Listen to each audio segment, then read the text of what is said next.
got something to say to me, then say it to my face. What it's all about, why you're bailing out. Think you owe me an apology, just say it to my face. You're sorry. You're so sorry. You're so sorry. You're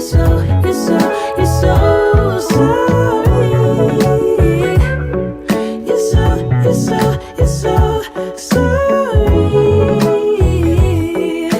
Say it to my face. You're sorry. And I quit my job for you, even quit some friends for you, 'cause you couldn't stand it, me all independent, so you had to have me for yourself. That was when I trusted you, when I could add up 2 and 2, when you promised we'd be together, you, me, forever. Now there's nothing left to lose. And though I understand it's hard sometimes to make up your mind in these trying times, yeah, I just can't accept you leaving me when I'm overseas with the heart so heavy. Think that I deserve the truth for once, not a guilty tone, 'cause you're not alone, yeah. You said you wanna come home, but I know you don't. So this time I won't hear it on the phone. If you got something to say to me, then say it to my face. What it's all about, why you're bailing out. Think you owe me an apology, just say it to my face. You're sorry. You're so sorry. You're so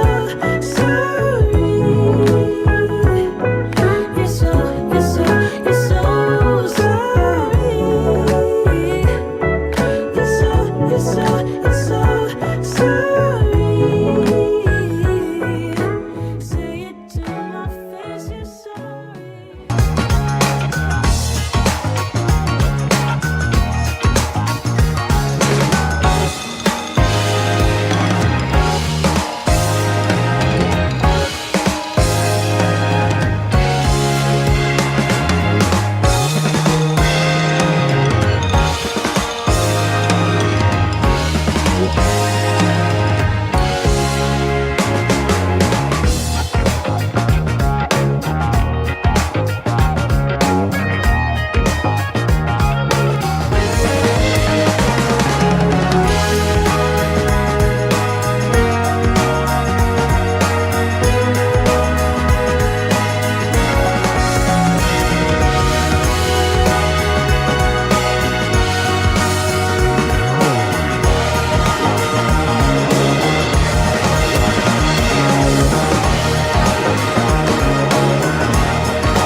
The Benjamin Dixon Show is only possible with listener support. Go to www.patreon.com/The BPD Show.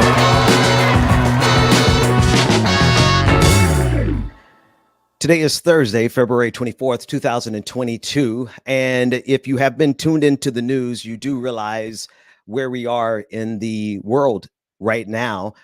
the world is a little bit closer to all-out war because of the actions of Vladimir Putin invading Ukraine. We're going to be discussing that at great lengths this morning. I'll be joined, as always, by Dr. Carl Mack, who is going to bring his insight. We're going to also be speaking to the rest of the team. Georgia Ford will be here on the clock. We have to keep our eye on the fight for justice here in the United States of America, and the fact that case after case, we are inundated with police shootings of Black people. And so we simultaneously have to keep our eye on the ball of what's happening here in the United States, as well as what's happening globally. We will be joined by Terrell Starr. He is the foreign affairs journalist and non-resident senior fellow at the Atlantic Council, senior reporter for The Root. He is going to be joining us live from Kiev as soon as we're able to connect with him. He has been on the show before, friend of the show, a good brother who has put his life and commitment, quite honestly, to the people of Ukraine. And so we'll be speaking directly to him from Kiev. And then we'll also be joined by Al Rutherford, who is Associate Director of Presidential Advance to President Clinton and managing partner of Rutherford and Associates. We'll get their insight as it pertains to what's happening across the world. Really briefly, let me just say this. Our job here at the morning show is to balance all of this. There's a lot going on in the backdrop of the invasion of Ukraine by Vladimir Putin, the pandemic that is ongoing, what they think is the renaissance of white supremacy. I mean, we are tracking Nazis and fascists and white supremacists all over the country. There's a lot going on, and we have the responsibility of breaking the news to you without breaking you. And we also are going to bring insight because we have analysis. We've got all that. And we also have a DJ. Let me bring in Dr. Carl Mack, who is here this morning. Dr. Mack, as always, it is a pleasure. We traded positions this morning. I am normally in the suit and tie, but I had some grappling to do this morning. Thank you for joining us. How are you this morning?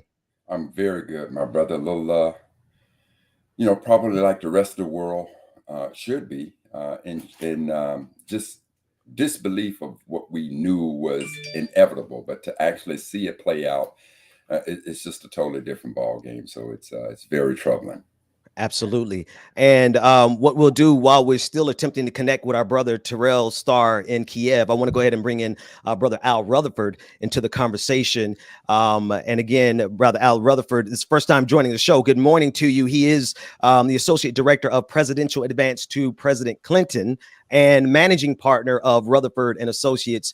Good morning, sir. Thank you so much for joining us. Good morning, Brother Dixon. It's a pleasure to be with you. Absolutely. And Dr. Mack, go ahead, Dr. Mack. Well, Ben, let me jump in here because Big Homie, that's what you would know him as Mr. Rutherford. I know him as Big Homie, but Big Homie is no longer with the Clinton administration, but was with them for 7 years. And he and I had a professional relationship when I was executive director of the National Society of Black Engineers. He's an SMU graduate, and history and politics is his forte. So, Big Homie, with that being said, welcome to the show. Hey, Big Skillet. Good morning. Good to see you. Brother Dixon, I refer to him as Big Skillet. So we kind of go back a little bit. This is all proper. I really appreciate this, quite honestly, because if we're going to discuss the geopolitical situation that really has us at the precipice of an existential crisis, I want to do it with some brothers who refer to each other as Big Skillet and Big Homie. So, gentlemen, let's begin. The first clip I want to play is the clip of Vladimir Putin saying that he's going in to demilitarize Ukraine. I don't want to saddle it with my commentary yet, but there's a lot to say about the arrogance of this next clip. The People's Republic of Donbass asked Russia for help, in this regard under Article 51, Part 7th of the Charter of the United Nations, with the approval of the Russian State Federal Council, and in accordance with the Friendship and Mutual Assistance Treaties with the Donetsk People's Republic and the Luhansk People's Republic, ratified by the Russian Parliament on February 22nd, I decided to conduct a special military operation. It aims to protect people who have been bullied and subjected to genocide by the Kiev regime for 8 years. For that, we will strive to demilitarization and denazification of Ukraine. and will bring to justice those who committed multiple bloody crimes against civilians, including Russian citizens.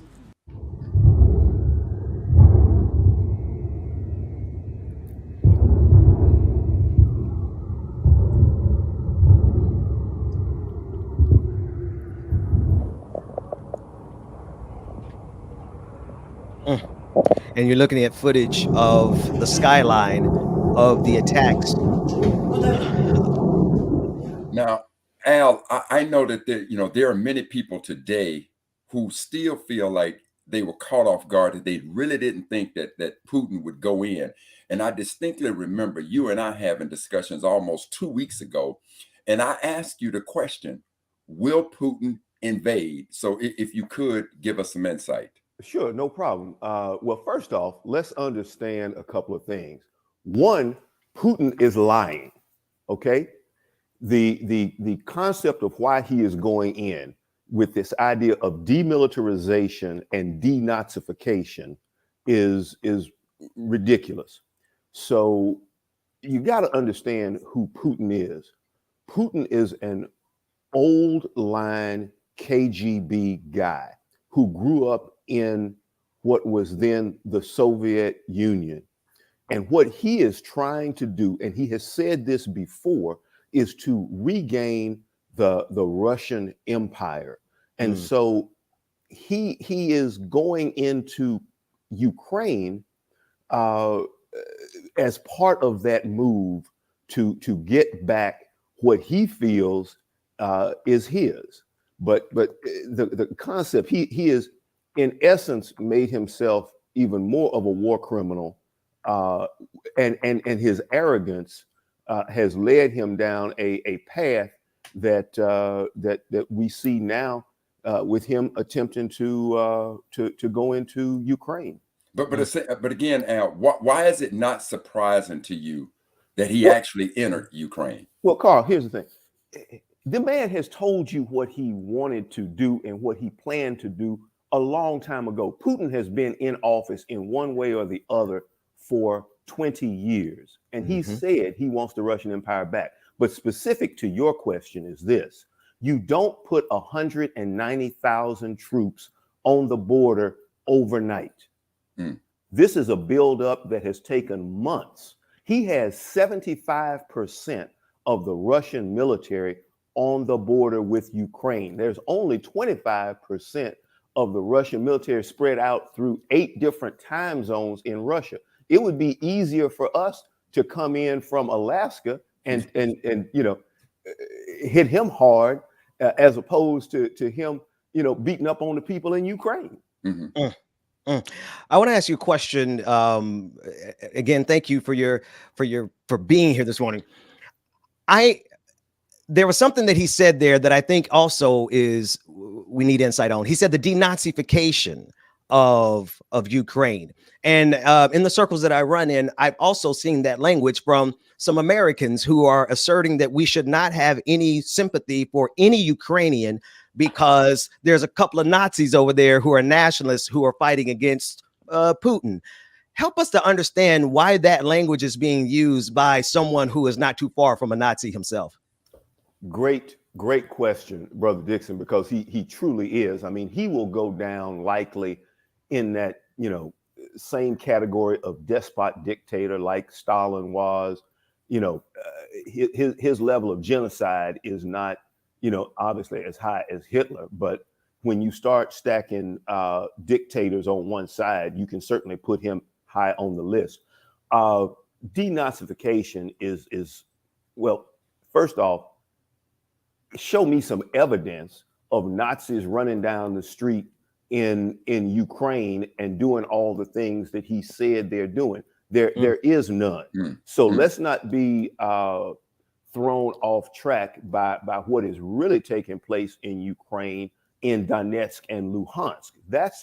You've got Russian speakers there who he's using this pretense of we got to protect them because they've issued passports to them.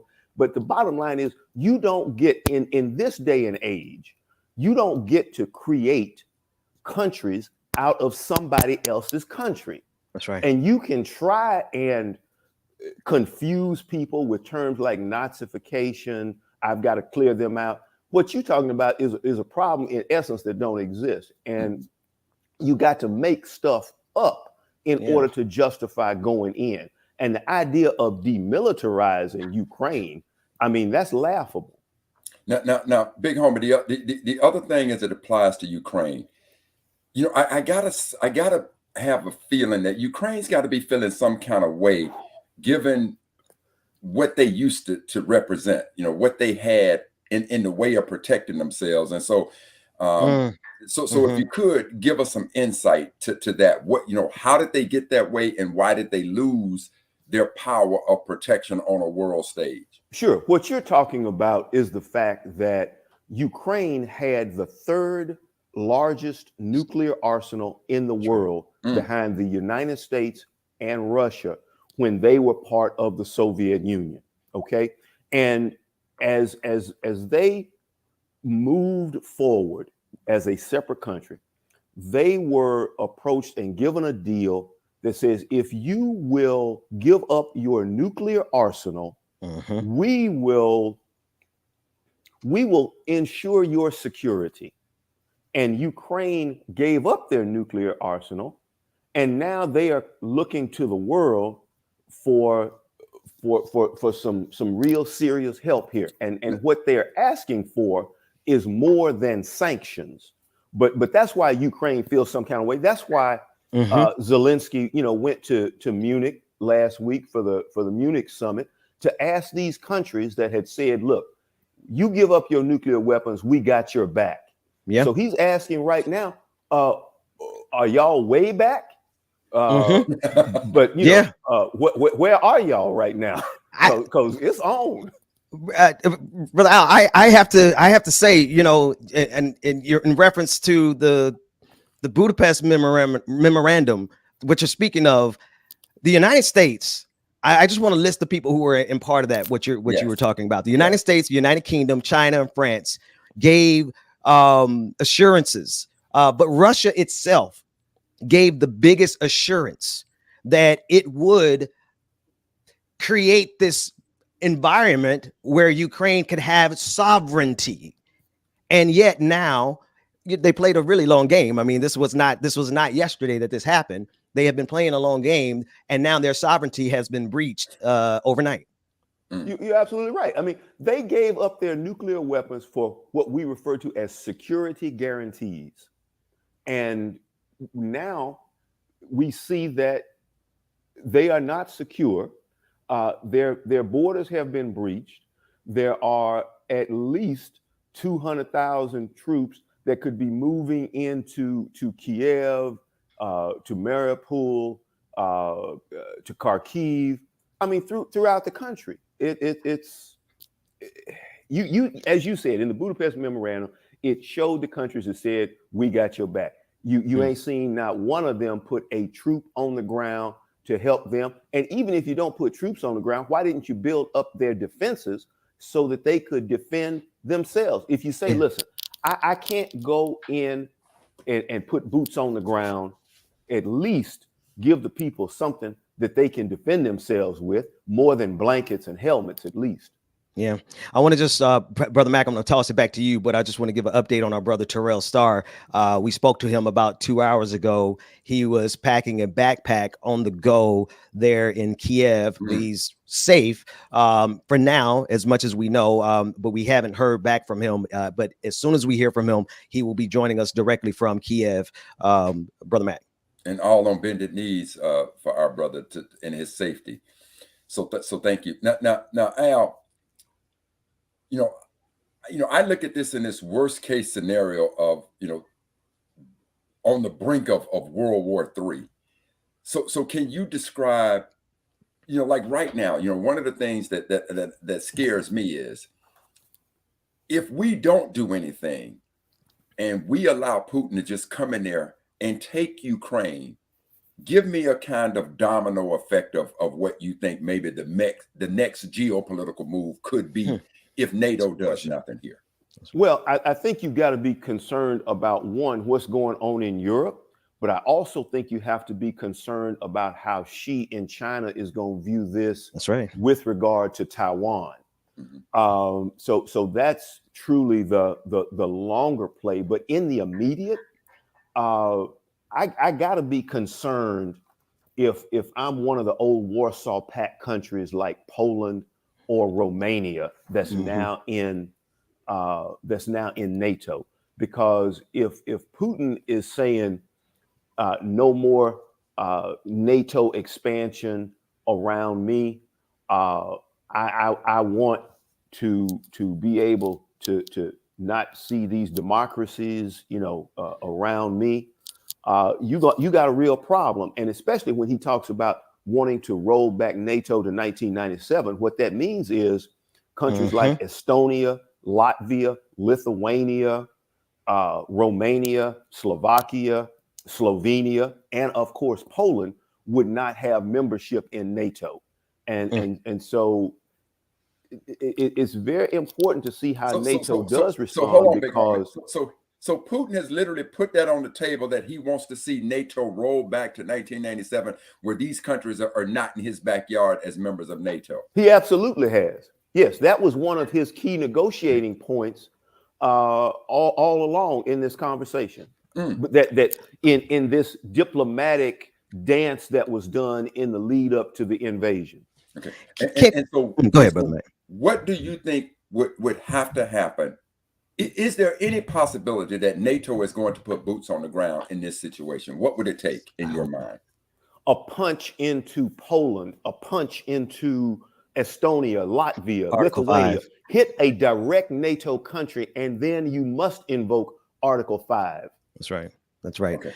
Which is why I think, this is actually, I don't want to give that commentary. Let me take a step back and ask you this question. Could you help us to understand and modernize this conversation a little bit? Because this is not the Cold War anymore, even though it has the hallmarks of the Cold War. We have the aspirations of Putin to expand the Russian empire. But I listen to words very clearly. He's not talking about bringing back the Soviet Union. He's talking about the Russian Empire, the Orthodox Church that he's aligned with, the oligarchs, the billionaires, right? He's not trying to bring Mother Russia and socialism and the great cause of Lenin, all that stuff. He's in bed with some of the richest and most powerful people in the world. Help us to understand why are they fighting against each other? Because why aren't their oligarchs just having a big party with our oligarchs? Because ain't they after the same thing at this point? What's going on here? Hey man, it's dollars and cents, and let's talk about for a minute the stockpile that Putin has built up. He's got about $680 billion that he has put to the side to help him weather any kind of sanctions. And when we look at the move that he is making, as you said, he is not about Stalinist or Leninist or Marxist ideology. What he wants to do is expand the Russian empire as far out as possible. He's looking at a legacy play now. He's 70 years old. He can be in office for another 14 years. And what he is attempting to do is put himself in a category similar to the czars. That's right. Russian empire is right. what he is about. And he has made these oligarchs billions. Yeah. And in turn, they have made him billions. Okay. But arrogance, he can't be happy with being the leader, the dictator of this, 8-9 time zone country. He's got to expand out as far as he can go so that he will be heralded in Russian history as the greatest leader since the czars. Since the czars, that's so important because he came after Stalin. Not that Stalin was somebody who should be protected. Go after him. I don't care. But he's more like Tsar Nicholas II than he is Lenin. Yes. Okay, I just want to make sure we had that in the atmosphere. He is about his wealth. Now, let's make no mistake about that. He is about his wealth and his comfort. So big homie. So, And so you have what to I'm look at, basically pardon me, Big Skiller, but you have to look at how he was brought up, where he grew up in St. Petersburg, and he was impoverished and just had nothing, and he went to KGB school and tried to prop up the government and ultimately saw it fall. And I would be willing to bet you, Carl, that if you look back, this man didn't get no hugs. He didn't get no love growing up. He got bullied on the playground. Man, you just saved my show. I was wondering, how am I going to balance this thing out? Thank you, Brother Rutherford. I needed that. Hey, brother, My God. This is what's up. I mean, if You just stopped my wife from having to come back here and bring me off the brink. Because that man needed a hug from his daddy, didn't he? That man needed a hug at some point, man. And look, I can tell you some things that happened on the playground that he's probably remembering today, and he's trying to inflict damage on people because of that. See, this right here, you don't grow to this level of arrogance and unfeeling and uncaring overnight. This is something that happened to you long, long ago, and you now are in a position to inflict pain on others. Trauma Trauma of his childhood is now being exercised on Ukraine, on the people of Ukraine. We got a clip of Trump, him being. But go ahead, Brother Mac. Sorry. Let me ask this question. Do you think that, first of all, do you think that NATO is reacting as NATO should in a collective? And do you think it's something that, if they are, is it something that Putin maybe underestimated? Or is NATO acting in a manner that he fully expected them to? I think NATO is responding, and NATO has been much more together than I think Putin expected. I would agree. He thought, and this goes back to Donald Trump's presidency, because Trump was doing everything he could to break up NATO. That's right. And so Biden had to come in and try and rebuild those alliances. And I think that Putin was expecting that there would be more of a fissure in NATO. Now, I will tell you this. I was surprised when Germany said that they were sanctioning Nord Stream 2 because they get, I was pleased. I was pleased as well. But let's understand that, we don't really know Scholz that well. We knew Angela Merkel. She had been in office for over a decade. We kind of knew what we could expect from her. Scholz, on the other hand, just coming to office, didn't really know. So I was pleasantly surprised. And I guess his meeting in Washington a couple of weeks ago, helped shore up the relationship. But that was a very strong move because, Germany is really Europe's banker. Yeah. And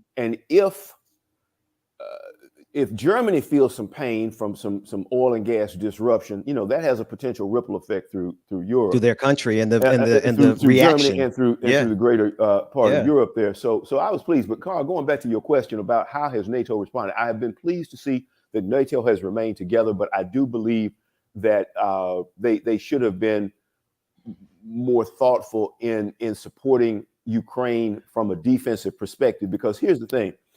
If you got a bad guy on your border, the first thing you want to do is try to deter him. Okay. Show him that if you come this way, you're going to have to pay a price. Okay. And the idea would have been to counter his buildup with a defensive buildup. That wasn't done. They didn't give under, kind of any lend-lease agreement a vast amount of defensive material. I heard this morning that all of the Ukrainian air defenses, for example, have been knocked out. So that means that, the Russian Air Force already had air superiority, right? But now they can do pretty much whatever they want with impunity.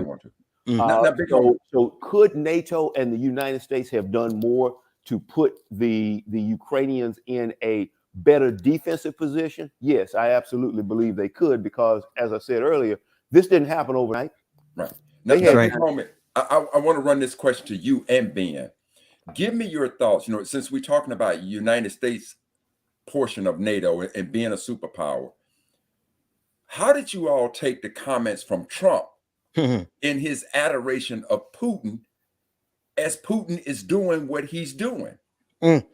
Well, actually, before you answer that, if you don't mind, let's play the clip. We have that video, Trump complimenting Vladimir Putin. Let's take a look.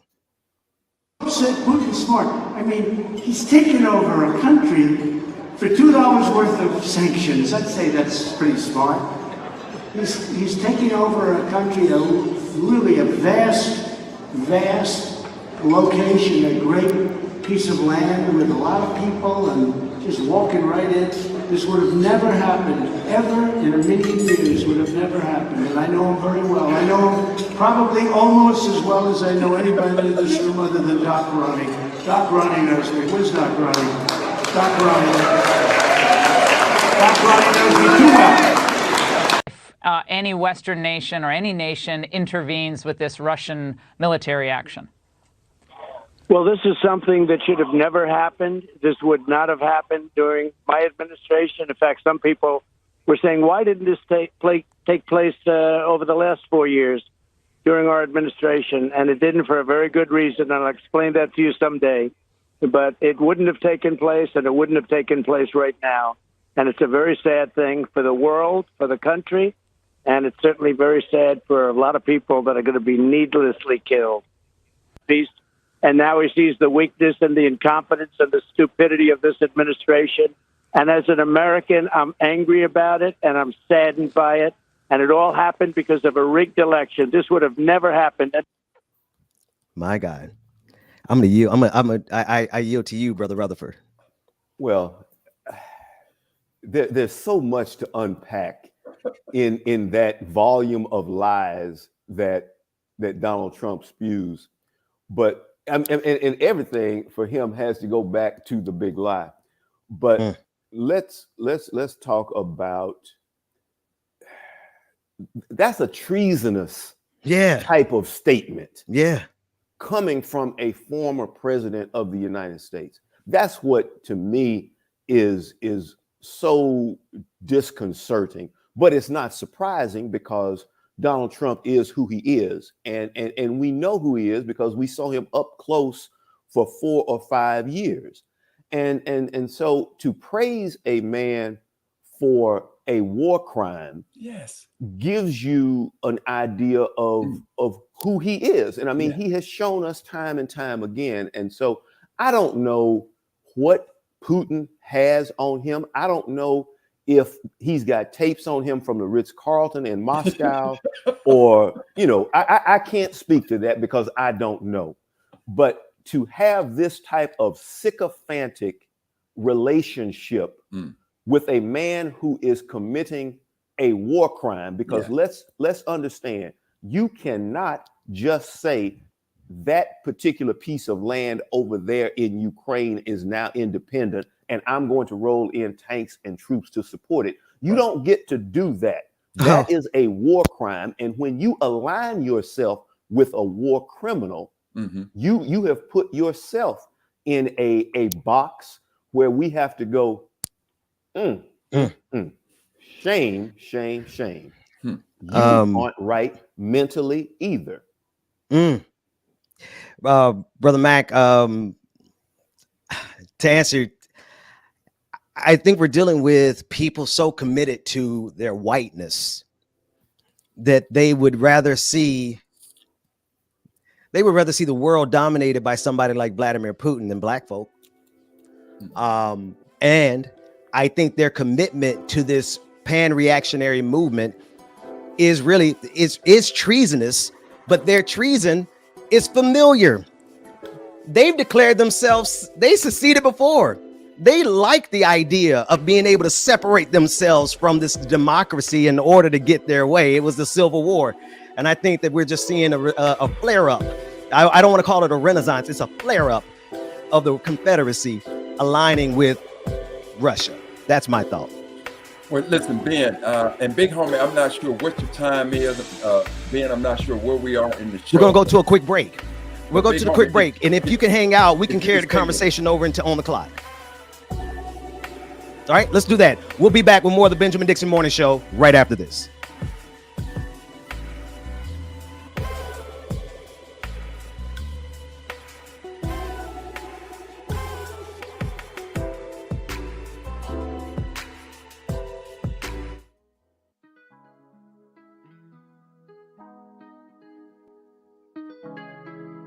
When I got with confidence. When I got to roll our hips and take back sip on it. Take a trip on it. When I got you can go slow. Wind it up all night. Baby, take your time. Let me know I want. When you turn me around, I want. When the neighbors yell turn down, we keep it going. Like bum bum bum. Throw it back then rotation. Good morning, good morning, good morning, people. It's your man James Bubba Williams, DJ Exclusive is in the building. Morning, people.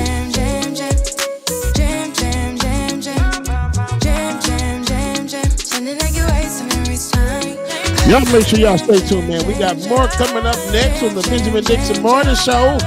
On the clock with Georgia Port is next. Y'all make sure y'all stay tuned.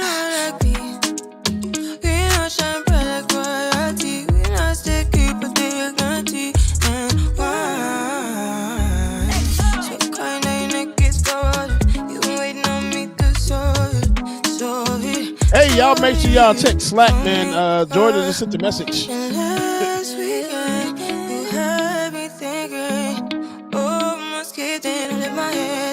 Like bum bum bum, go back then rotation. Figure it's in the season. Shine bright as that season. Girl, you know you are a jam jam jam jam. Jam jam jam jam. Jam jam jam jam. Sounding like you're wasting every time. Good morning, everybody. Good morning. Mark from Australia. What's going on, Mark? Welcome. Haven't seen you in a minute. Good to see you, Snack Panther. Good morning to you. Sunny Wright, good morning. First, last, first. Good morning. Good morning, Mama and Daddy. Good morning, Mama and Daddy. Love y'all, mean it. Ryan Rittenward, good morning. Latino Miss Nuru. Kiki Streets, good morning.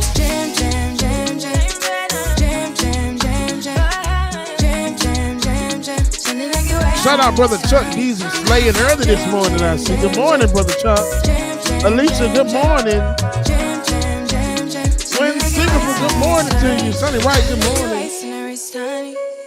Ooh, that sugar sweet. You got what I need. Sipping on the potion. All that good emotion. Just my kind of heat. Keep it on repeat. Hey, Miss Funky, good morning. Green, good morning to you. Rachel, good morning. Sam, what's up? Melanie Dennis, good morning. Every time, every night, you and I on a roll. GL the Sun, good morning. You know it happens like that sometimes. Lily, good morning. Brenda Johnson, good morning to y'all. Taking control of my life. I want to run the red lights. I've got to run this show. You always take me so high. Craig and Lennon, good morning to you.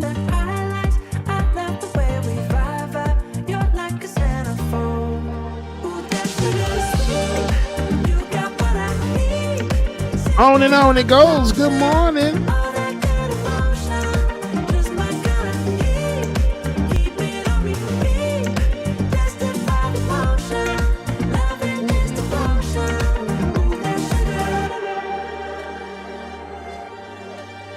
Shout out Roller Dragon. What's up, Tiger? What's going on, Tiger? Brother Bryce, what's up?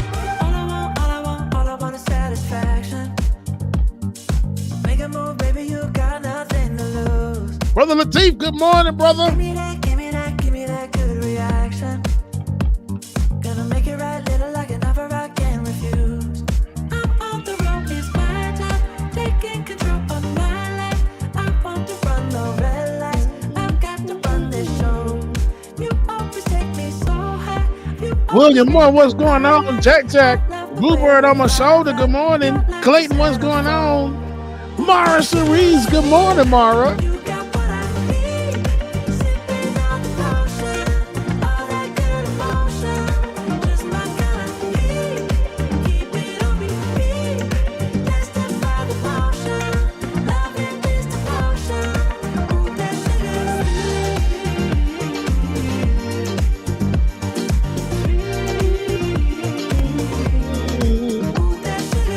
Truth the Dragon, good morning.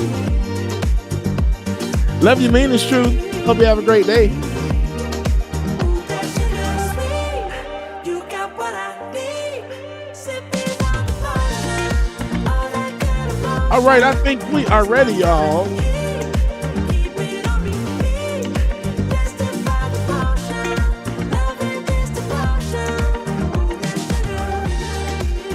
All right, everybody, it's time for my sister from another Mr.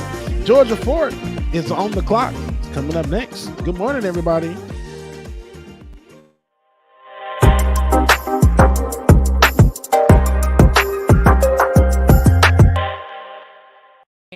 Today, we continue jury deliberations in the case of the 3 officers who are charged with violating George Floyd's civil rights.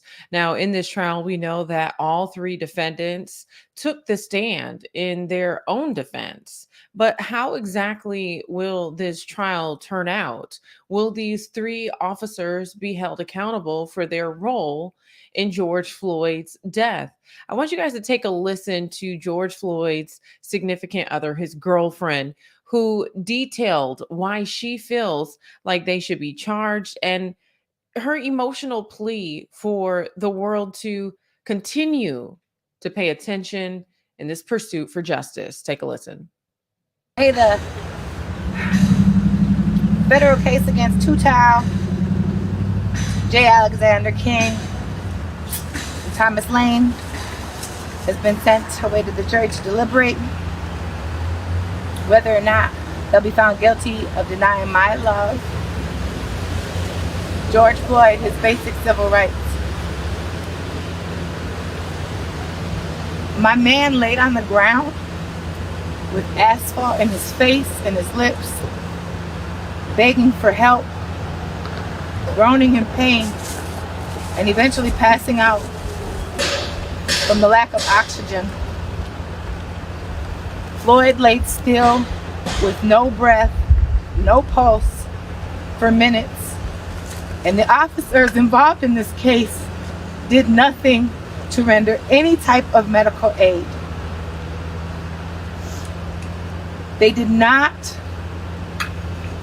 do what they were trained to do, which is lay him on his side in a recovery position. People on the street knew that Floyd needed help. Everyone who watched the video knew that Floyd needed help. And those officers, they knew that Floyd needed help too.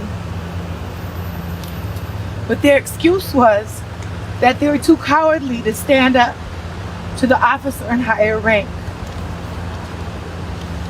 In all my years in education, there would never be a time that I wouldn't stand up for a child, for someone who was in need, because I would be scared of the repercussions. That's not what we do as human beings. If you see someone that needs help, you help them. It is your duty when you are a public servant to help someone who needs aid. If you know CPR, if you know first aid, they tell you in those classes as a civilian, it is your duty then to render aid to someone. You know, and as we hear her account there, the duties of a public servant, many believe that these officers will be found guilty. Ben, Brother Mac, Brother Rutherford, you know, on the other hand, there's a lot of people who are uncertain if we will see the same level of justice for the other 3 officers that we saw in the case with Derek Chauvin. Clearly, with Derek Chauvin, there was no denying his wrongdoing in the role of the murder of George Floyd, right? But with these other 3 officers, especially with 2 of them being newer to the force, there's been a lot of debate on whether or not they're going to be found guilty. You know, Sister Ford, I'm going to say this. There are times when I think I can offer commentary, but listening to what that woman said about her man, I'm gonna tell you something, and I'm gonna say this to you now. You know, we may get into that white woman, black woman thing, white woman, black man thing, but when she said my man was laying on the concrete, Come on. I was feeling some love right there, and at that point, I could hear her a lot clearer because I'm seeing. There's just nothing I can add to what she said. I mean, if ever somebody should offer a closing argument, And if I was a juror and I'm listening to her lay it down the way she laid it down, I ain't got nothing to add to that. You know, brother Mac, I know y'all brought me on for the foreign policy side, but I just got a comment real quick that, you know, if somebody robs a bank and you out in the car, or you there with them, they consider you an accessory. You part of the crime. So these 3 officers, they just as much a part of the crime as Derek Chauvin. That's right. You know, it's to me, it's a distinction without a difference. They ought to throw the book at them, and they should never see the light of day. That's right. That's right. Did you say it was a distinction without a difference? Yes, sir. That's right. That's right. Yes, sir. There ain't nothing to you can't tell me that there is a sense of humanity in them that was present. And that's the same thing that Chauvin demonstrated, a lack of humanity. Because see, when you see wrong, you have to do something. That's right. It's not just, well, you know, I said roll over or whatever. Hey, man, if you see wrong, take charge of the situation and do something. That would have been a life-saving move, but they were complicit, and therefore they have to share in the crime and the consequences. That's right. That's right. And just briefly, to that point, Brother Rutherford, you know, it is incumbent upon people who, I don't care about, listen, authority has its place, but the challenging of authority has as much a place in humanity as authority itself. And if we are in a position ever where we see someone who is in need of help, we need to think about the person in need of help. And that's what that sister was talking about. And I call her a sister because she is a sister in this struggle. Yeah. There's some white women out here now who have had their Black children killed. Yes. And they now share in that same narrative of pain. Yes. And they identify with it in a very visceral way. So I call her sister. Yep. Absolutely. Yeah. And, you know, when I look at this case, I feel like if these 3 officers are found guilty, you know, that should really change the culture of policing in this country in a very major way, because it says that not only do you have the duty to serve, but you have the duty to intervene. Yes. When your colleagues are doing something wrong, when you observe a misconduct, when you see that someone's using fatal force or excessive force, that is a colleague of yours, it's your duty to intervene. And, you know, it's that old saying, if you're not a part of the solution, you're a part of the problem. That's right. And so here in this instance, you know, the other thing that comes up for me, when you look at Tu Tao, who was, you know, the gatekeeper for Derek Chauvin, who was keeping all of the residents, the citizens, the children, the babies, keeping them at bay, preventing them from their duty to intervene, preventing them from acting on their own humanity when they saw George Floyd being murdered, right? Tu Tao stood there and he defended Derek Chauvin's actions. But when you think about him also, I think we may have lost George as a man there. of color, it brings. And how it with Tu Tao, I'm not sure if I'm back, but when you look at Tu Tao, who's also a man of color, it brings up again this idea of anti-Blackness. Yeah. The closer you are in the proximity to whiteness, right, the more susceptible you are to have ideologies of anti-Blackness, and you could see that embedded in his biases when he told people who were standing on the sidewalk, look, you guys, this is what happens when you use drugs. You know, he criminalized George Floyd. He dehumanized George Floyd. And I think, yes, absolutely. It's because George Floyd was Black, and Tu Tao has the superiority complex that most white folks have. And he also has, you know, like, to me, he just expressed sentiments of anti-blackness in his responses to the people on the sidewalk. And in our community, you know, as much as we're having conversations about allyship and solidarity, we also need to be mindful that just because you're a person of color doesn't mean that you can't hate us too. And Georgia, I want us to remember. I wonder to any of you, does the name Carol Horn ring a bell? Not immediately. Officer, I believe in Cleveland. Yep. And she was watching one of her fellow officers do something nefarious to a person, and she intervened to stop him. And there was no doubt that what that officer was doing was wrong. But And she Sister ended up in Horn, trouble. bringing her blackness, her consciousness into her profession to serve and protect, intervened. They fired her. Yeah. They fired her, and that sister has had to fight for over a decade. And I want to believe that it was on the heels of the death of George Floyd that the white superiority system in Cleveland came to some level of understanding that I think now that she may have just gotten her pension back, but I'm gonna have to look into her case a little bit further. But that sister has been fighting for decades for wrongful termination for trying to do the right thing. Wow. Brother Rutherford. Yeah. You Yeah, know, I do remember that story. Yeah. this to me is soul crushing because we see it every day, and I'm just hurt that we are still having to fight this battle today. But we have to go back to America's original sin, and until America comes to grips with that, we're going to continue to have the issues that we have. We have to, there is a blue wall that we run into about truth and what's going on the streets.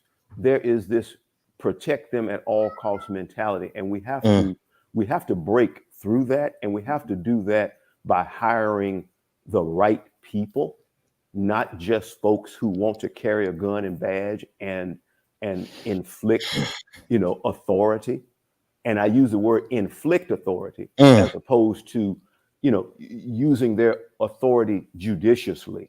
That's right. We have to be about bringing better people into policing, changing the way that policing is done, changing the training, and ultimately weeding out the white supremacists that are within law enforcement. That's right. But being in Georgia, and Al, let me ask Georgia specifically. I want to ask you because you've done so much reporting on this, and we keep talking about when is this going to end, Georgia? In light of everything that we're doing, and I think some of these things are moving us into the right direction. Body cams, the fact that we're seeing some of these folks held accountable. But Georgia, what do you think? How do you think the impact to this type of behavior would be if instead of the civil suits being paid from taxpaying dollars, the civil suits were coming out of police union pensions? Do you think that would help curtail any of this behavior? Oh, absolutely. I definitely think it would. I think it's been a conversation that people in community have been having here for quite some time, along with other conversations. I mean, last year when we had about a dozen community members who were advocating for policy change, they were pushing for no-knock warrants to be abolished across the state of Minnesota after observing what happened in Louisville to Breonna Taylor. But, that didn't happen. And so I think that we, in terms of our community, we have identified a number of reforms and policies and measures that could be put in place to really overhaul policing as we know it today and transform the system into something that may produce more equitable outcomes. But that is going to require the powers that be to listen, to make some compromises and to implement some of these measures that are being presented. One of the people who was leading on that was Jonathan McClellan, who has, really been one of the main community leaders at the forefront of this policy change. He spoke yesterday too. I want you guys to take a listen at what he said outside of the federal courthouse during the first day of jury deliberations in this federal trial. On the eclipse of a civil rights trial, one in which Derek Chauvin has already pled guilty, the others failed to accept their role in the murder of George Floyd. Derek Chauvin violated the public trust and showed a blatant disregard for human life. The results of his brutality and the complicity of his co-conspirators have caused immense damage to our community, primarily of color, and broken its most sacred capital, the public's trust. Further, this incident has sparked outrage around the world. The sentence of the court of 22 and a half years was a good start, but we feel it did not reach far enough. Derek should be serving life in prison without the possibility of parole. This trial is not about what the three officers did. It is about what they failed to do. This trial is about George Floyd's constitutional rights, due process, his inability to get medical attention, and the blatant disregard from these former officers to see the humanity in George Floyd. We know Derek Chauvin had his knee on George Floyd's neck, depriving him of life. Jay Alexander stood behind Derek Chauvin and failed to do anything, while Thomas Lane held down George Floyd's legs. Tu Tao claims he attempted to control the crowd on the street, but watched and did nothing to help keep George Floyd alive, despite his pleas. These three officers each had a role in what Derek Chauvin was doing as he knelt on George Floyd's neck. We call that aiding and abetting. They need to be held accountable for how they failed to behave as law enforcement, as they stood by while George Floyd was deprived of his basic human rights. These officers could have saved George Floyd's life, which makes them guilty as Derek Chauvin. These officers failed in their most basic duty to protect and serve. Instead, they collectively committed murder. They should be found guilty, guilty, guilty as accessories to murder, period. Thank you.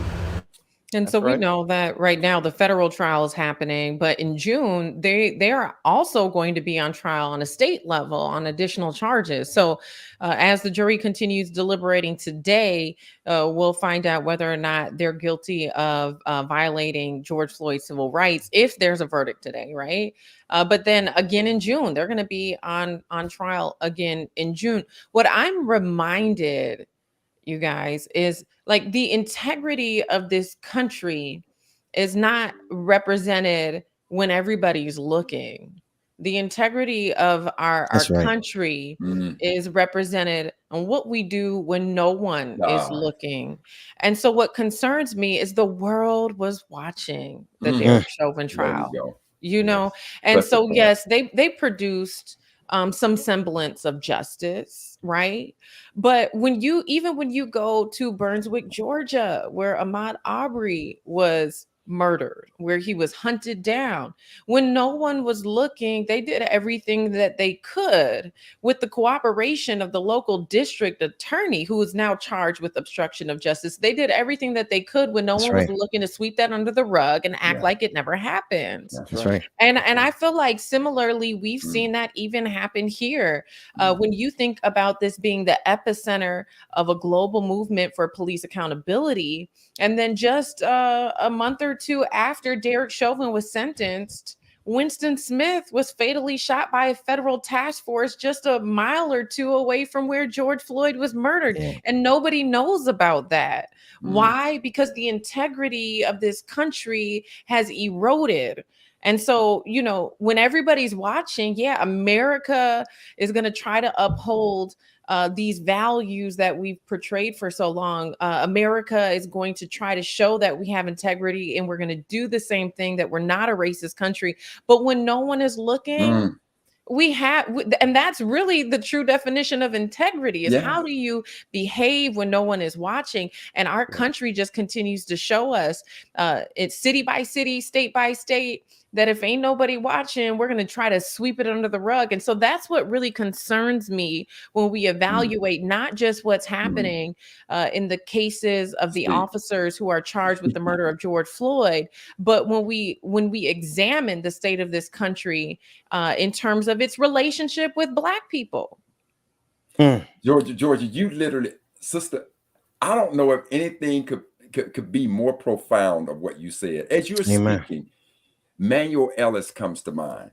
Manuel Ellis is a young brother who was killed in Tacoma, Washington. And Ben, remember we had Attorney James Bible on to talk about that case. His case was absolutely, it was frightening how close it was to Ahmaud Arbery's case. The crime occurred. The local officials had all the footage, all the evidence to show that something was wrong, and they buried it until somehow it came to light. Manuel Ellis' situation, the exact same. Now, the situation being that we were talking about with the brother down in I think Brookhaven or Hattiesburg, Mississippi. Yes, Brookhaven, Mississippi. Yep. Somebody shoots at him the same, and these white boys are hunting him the same way that they were hunting Ahmaud Arbery. When the local officials got the information, Georgia, to your point, integrity is what happens when nobody's watching. Oh, I get the justice that Meek Mills had, but Meek Mills had a billionaire helping him. Being yesterday, we had Sister Olay on. There are brothers stacked in Rikers Island. That's right. Like slaves on a ship because they don't have everybody watching, as you have so aptly said, Sister Ford. You couldn't have said anything more profound. And as you were speaking, my brain was literally exploding with examples after examples after examples of it. That's right. And I think to that point, sister, until we can get to a point when justice would render righteousness when nobody's looking, until that mystical, magical day occurs, we ain't there. Yeah, Brother Matt, just to your point, and Sister Force, in order for us to get justice, we got to have video. Yeah. If we ain't got video, we don't stand a chance. Right. Well, Sister Georgia, as always, even when we do have video, it's rough to get to the right verdict. That's right. That's right. And then they have empathy for them and ask us to shed a tear, and then only give them 16 months. Right. Sister Ford, thank you as always for everything that you're doing, and the coverage and the attention that you're bringing to this. We have, and it's unfortunate. There are just so many more stories that we haven't had the time to cover this morning. But I just want to appreciate you for keeping us on the clock. Always. Thank you. When we come back, we'll be joined by Brother John Nichols of The Nation, and we're going to keep the conversation going on about Russia. We'll be back with more of the Benjamin Dixon Morning Show right after this.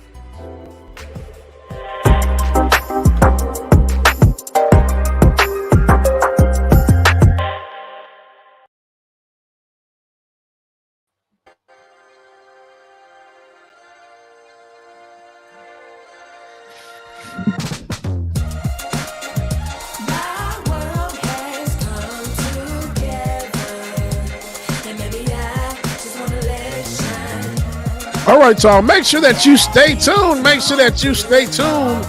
We got more coming up next on the Benjamin Dixon Morning Show. Like it or not, we'll be starting momentarily, y'all. Good morning, everybody. Little baddie, cashing big checks. I bought the whole block out. Now that's a big flex. Peeping out my Uber window, like what's next? Got new levels and new devils out the wazoo. Ain't no worries, life gets better when you find you. And if you mind you, peace will abide and hide you until it's time to start anew. So live it up, we grown, ain't got no curfew. Who brought the bad vibes? Tell that bitch move. Walking all in my inner. Laura Estrada, good morning. Good morning, Brenda. But I've been in the wind, been had wings. I was always this fly. Oh yes, and that's probably why you're mad. Don't let Evie turn you into a trash bag. So get glad, find out why you sad. All right, y'all, and don't remember tomorrow. It Hustle, good morning. Juanita, good morning. 1ATL Country Boy, good morning to you. Boss Banana, good morning. Don't y'all forget tomorrow it is going down. Patron party. Make sure that you have your face in the place, man. Last patron party is Black History Month, and we celebrate our blackness every patron party, so regardless. But tomorrow it's gonna be extra crispy, black and brown, the blackest burgers that you ever seen, kind of black. That's what I'm talking about. Kind of black. And we're gonna take y'all everywhere, man. We're gonna take y'all from the 80s to the 90s to the day. It is going to be a party that you do not want to miss. 9 p.m. tomorrow, 8:30 if I'm not mistaken. We're doing some Q&A beforehand. So y'all make sure y'all have your face in the place, man. Patron party tomorrow, all black edition again. Y'all come ready. Extra crispy black. Whoop his gums. I ain't fooling with y'all today, okay? You in the big world of danger. I put the work in. Now I got the big bags that you call Birkins. My world has come together. And maybe I just wanna let it shine. There is no good or better. I think tonight I'm gonna make it mine. Snack Panther, go away. My dog Snack Panther said the bottom of Suda's people keep black. Hey, that's black.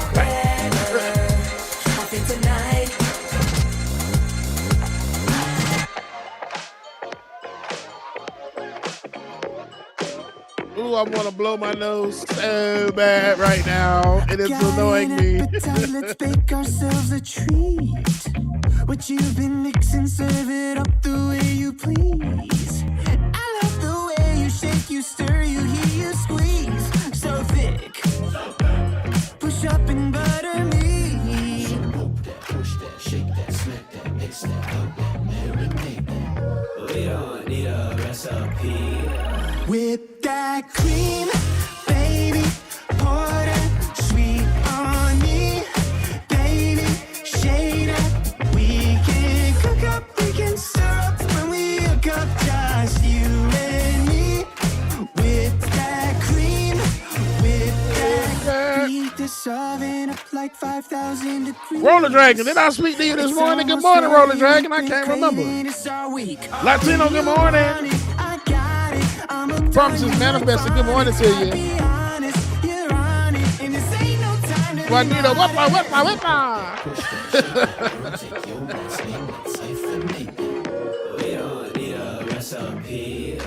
Whip that cream, baby. Pour that sweet on me, baby. Shade it. We can cook up, we can stir up when we hook up, just you and me. Latino, you as well. Hollywood, good morning.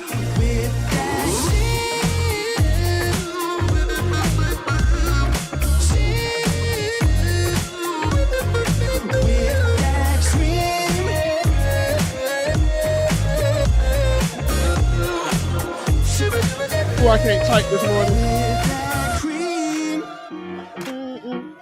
And that's sweet on me. All right, y'all. Without any further ado, welcome back to the screen. My brother from another mother, Benjamin Dixon. Good morning, brother Ben. And DJ Exclusive, as always, thank you for doing what you do, keeping us nice and balanced with the music. I want to bring in friend of the show. He is John Nichols, National Affairs Correspondent to The Nation.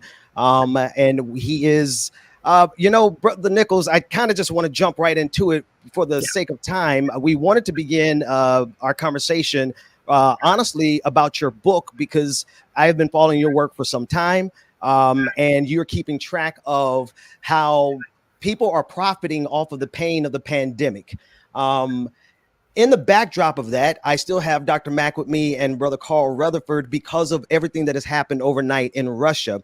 If you would just take a second and tell us, I do want to ask you about your book, because to me, it is the profiteering and the oligarchs who are behind a lot of the pain that we're seeing across the globe. First and foremost, good morning to you, and thank you for joining us. It's an honor to be with you, my friend. And trust me, I have no qualms about or no discomfort talking about Russia today and talking about the book some other time.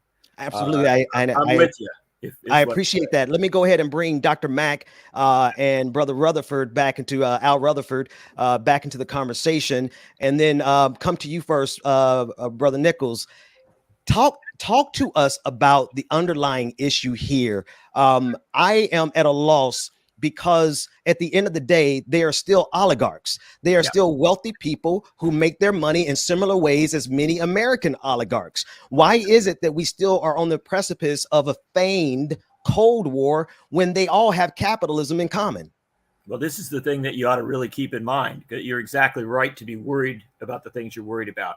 The fact of the matter is we are on the precipice of a new Cold War. And that's a terrible place to be if we want to address economic and social and racial injustice, imperialism, colonialism, and all the other challenges in the world. And so our primary role here has to be to try and figure out how to get back from that precipice, to get out of that situation. Because if that's where we're at, I can tell you, my friend, we will see massive spikes in defense spending. The military industrial complex will get bigger. The defense corporations will make more money. And there will be, you know exactly what will happen. There, in very short order, we will be told there isn't any money for the mom who needs, a little help to feed her kids. There isn't any money to deal with all the other challenges. And so this is a point where we can be very sympathetic with people in Ukraine, right? We must be. I mean, these are folks who are suddenly finding themselves in the center of all this geopolitical battle, and that sympathy should be real. And there are ways to support. Congresswoman Barbara Lee very wisely said, "Look, we should be in the forefront right now of getting ahead of refugee crises that are likely to develop, etc." That's right. But when we have our broader picture, right, when we look at this whole circumstance, what we do need to understand is that, as 43 members of Congress said just 2 days ago in a letter to President Biden, any effort to escalate U.S. involvement in this needs to go to Congress. There needs to be an honest debate about how we want to do this, and Congress needs to be brought into this. At the same time, we really need to prioritize everything we can do with diplomacy, everything we can do with care for refugees, everything we can do with humanitarian aid. I would counsel against any major increase in military involvement, because at the end of the day, we know how that ends. And so, a few things to put on the table. Absolutely. I want to yield the floor to Al Rutherford. I know your time is limited, but I want you to get in here. No problem. I appreciate that, and I think to Brother Nichols' point, it's very sound and very salient. What we've missed the opportunity to deter Vladimir Putin from this incursion or invasion. So now it's necessary that we provide the support and assistance for this looming refugee crisis. Now, I did go back and look because I wanted to see what the specifics of the Budapest Memorandum included when we talked about security assurances. And short of a nuclear exchange, because the wording was to seek immediate Security Council action to provide assistance to Belarus should they become a victim of an act of aggression or an object of or threat of aggression in which nuclear weapons are used. So now that Putin has rolled in, short of using nuclear weapons, there is no, I got your back. And so we will not, and I also agree that if you were to put troops on the ground from the US, and I don't anticipate that, Biden has been pretty clear on that, but yes, you should have some type of congressional authorization and oversight, because see, when we got into Vietnam around this so-called, and I question, I'm not 100% sure that there was an incident in the Gulf of Tonkin. Now, there was a Gulf of Tonkin resolution and we avoided the War Powers Act.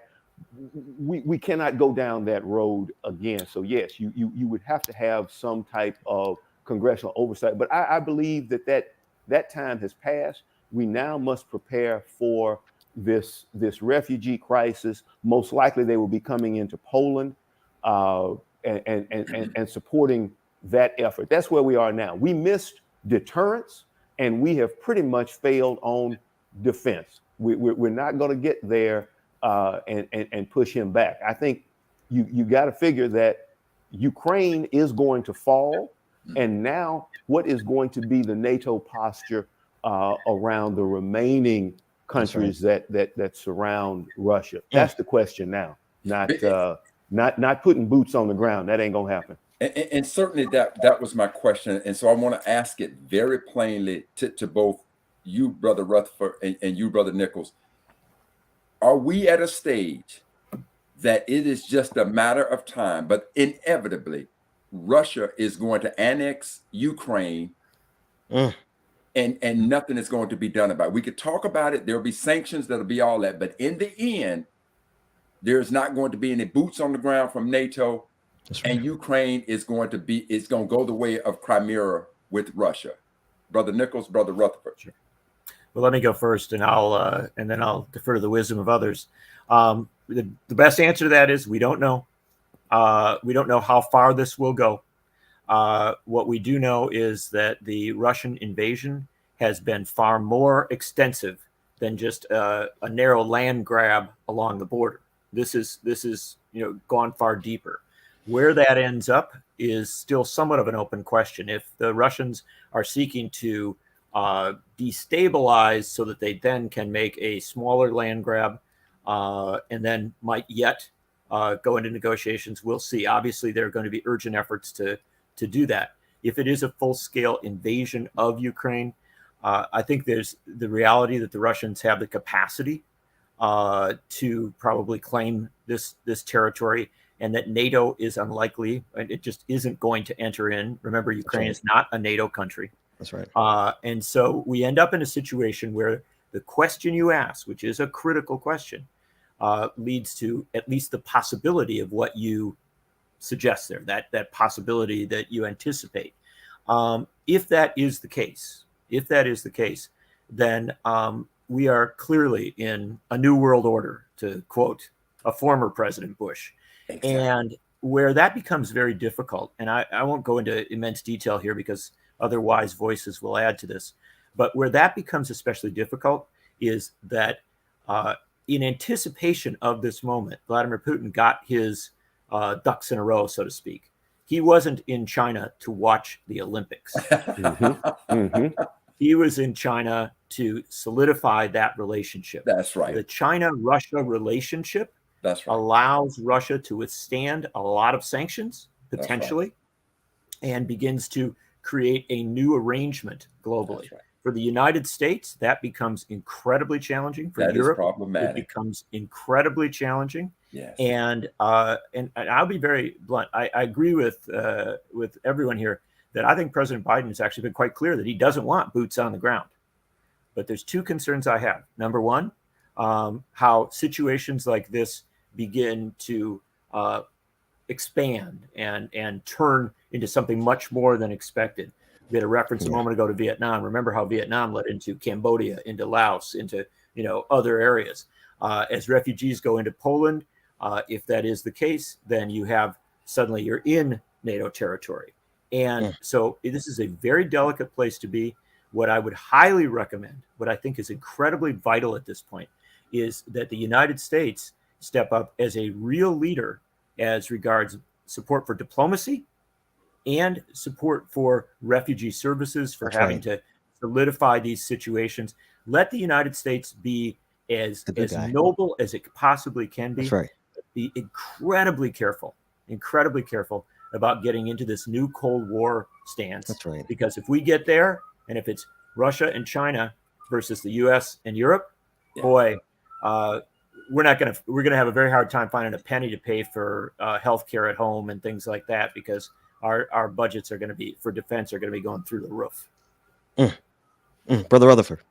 Well, to John's point, the Vietnam War killed the Great Society. That's right. That's exactly right. It took it right out. But I'm going to be very succinct here and very direct. Vladimir Putin has Ukraine. It's not. Is he going to get it? No, he's in. He has made a full-on attack. That's right. And I believe he is using a decapitation strategy. In other words, he is going to surround Kiev. He is going to take over and install a puppet government there, similar to what he has in Belarus. Plain and simple. He's gone in. He's got it. Now it's just a matter of time before he gets the government there that he wants. We have to hope that this does not spread beyond Ukraine, because that has some very dire consequences to it, on top of what has already been done by when I was, a kid. We used to call it ganking. He has ganked Ukraine. Now the question is he done for the moment? And that we'll have to wait and see. I'm particularly curious, Brother Mac, on how you think the markets are going to react to this situation today, tomorrow, because it looks to me like there's a lot of dollars being lost in the pre-market. Do you concur? Do you see something different there? Without question, yes. As Putin's aggression has intensified beyond what Wall Street tried to price into it.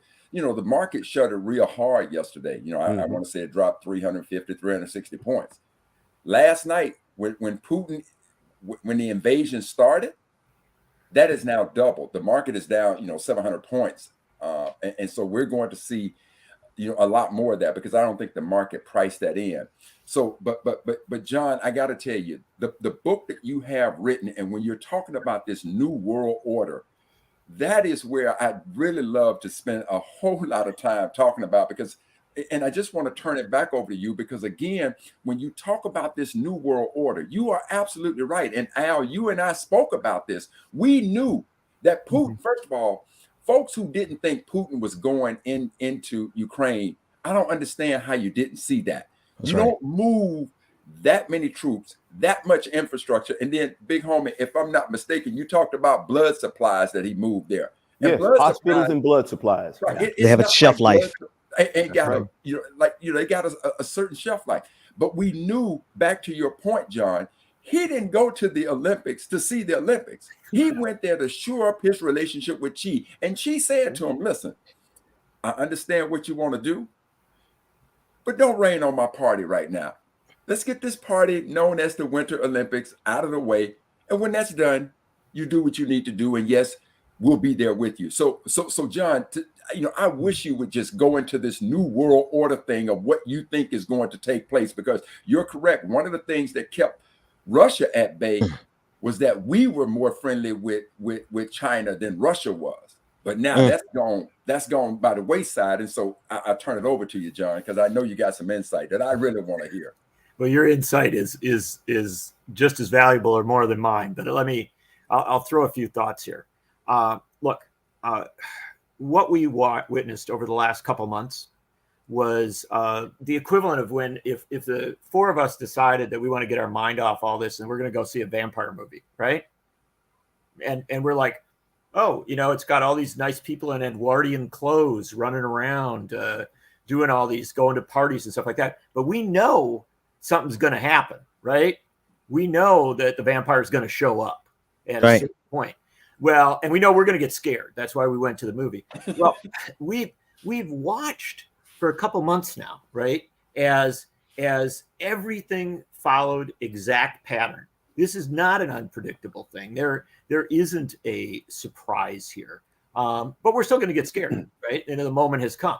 And so now we are at the point where any logical calculus would have seen where things are headed. That's right. But it's happened, and we're a little bit shocked, right? That's the bottom line. And so what we ought to do now is sort of grow up, kind of leave the movie theater, right? Come into the real world and start believing what we know is happening and is going to happen. Right. This is very hard to do, because you're exactly right. The markets didn't even anticipate this fully. They had built in a little bit of preparation for this. They didn't see it going this far. Right. And so when you know this about capitalism. Capitalism hires the smartest people in the world to tell them what's going to happen so that they can get ahead of things. That's the simplest calculus ever. Mm-hmm. So you know that if they're surprised, right, this is gone to a new point. What we as people think about policy, as we think about how we deal with the world, is we've got to now rethink as well and kind of begin to calculate out where this thing goes. Here's what I will tell you. There is a new world order that is developing here. And whether you like it or not, there's a reality to it. Putin spent not just a day. He didn't fly in and do a quick summit. He wasn't like Blinken jetting around Europe. He spent quite a bit of time in China. And you notice that he fell asleep at the Olympics, right? So I just put that into your calculus. He's sleeping at the event. He's, it's the big high profile event. What's he doing when he's awake? Right? He's meeting with people. He's talking to people. He's putting things into place. And so I think that Russia-China relationship right now is more well developed than I think a lot of people may anticipate. I agree. Absolutely. John, absolutely. I've got a quick question, if we could. I'm interested in your thoughts on how this affects China, Taiwan, as she is looking at what is going on in Ukraine. What does this foretell for Taiwan? Brother John, if you could, in about 60 seconds. It's really fast.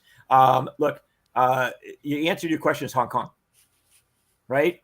20-some years ago, we thought Hong Kong, we've got this, it's going to be somehow different. It's going to be easier.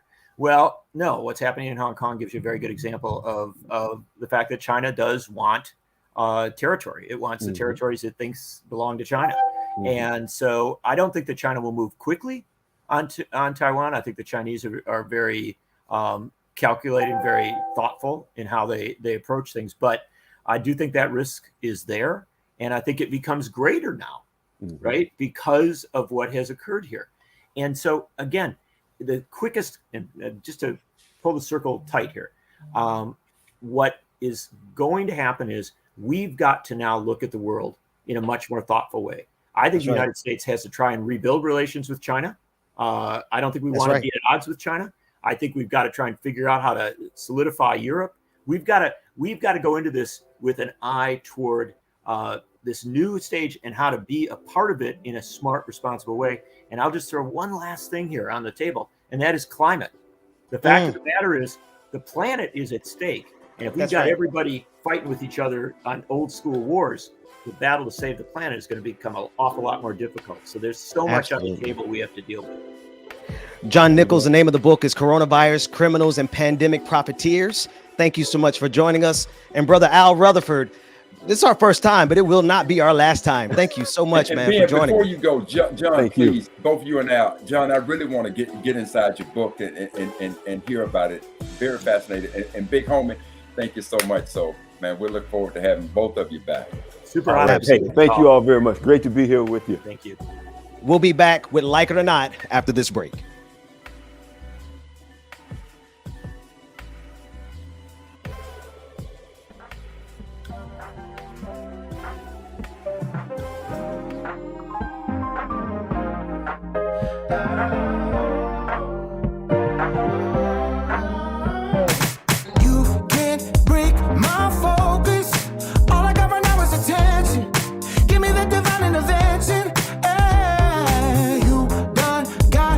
All right, y'all, make sure that you stay tuned. Like It or Not is coming up next with Rebecca Azor.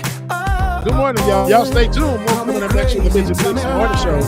Good morning, all. Watch me rise. No more anchors holding me down. All I need is more. One more hour, one more minute. One more chance for me to win it. Yeah, I want more. Every time I dream, I catch it. I know how to make it happen.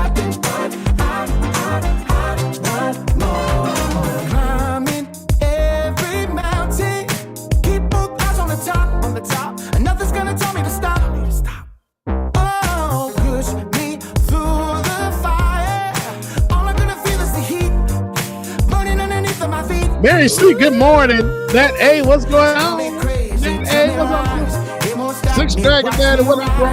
No more anchors holding me down. All I need is more.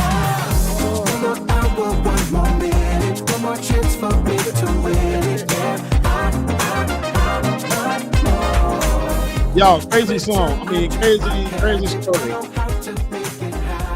I once had a hen that could count her own eggs. Yeah, y'all know I'm from the country. So I had a hen that could count her own eggs. She was a mathematician.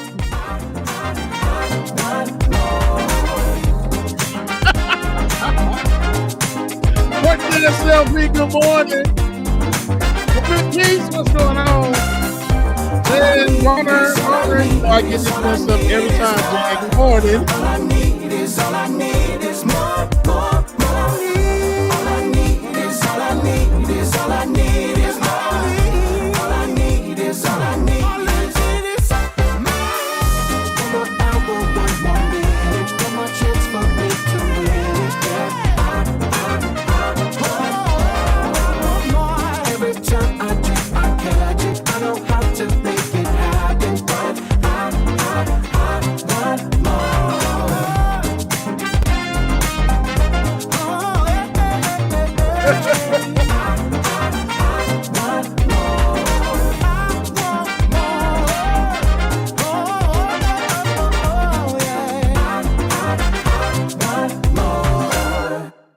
Y'all, I had to fire my fruit delivery driver today. I hate to let the man go, but he was driving me bananas. Like it or not, it's going down. Y'all know what time it is. Y'all stick around. Oh, Rebecca Azor is coming through. You know she got a good story for you. Oh, Benjamin, that's my dog. This is filibuster remix coming soon. The filibuster remix. Y'all ain't rolling back to that. Bro, I am your DJ. DJ exclusive. Y'all know who I am. I stay dropping them jams. Like it or not, it's going down. Yes, James, the second coming of Keith Sweat. Y'all stick around. Toasty, good morning. Like it or not, it's starting now. Like it or not, it's about to go down. Good morning, everybody. I think David missed it. Good morning, everybody. It's about to go down. Like It or Not with Benjamin Dixon starts now.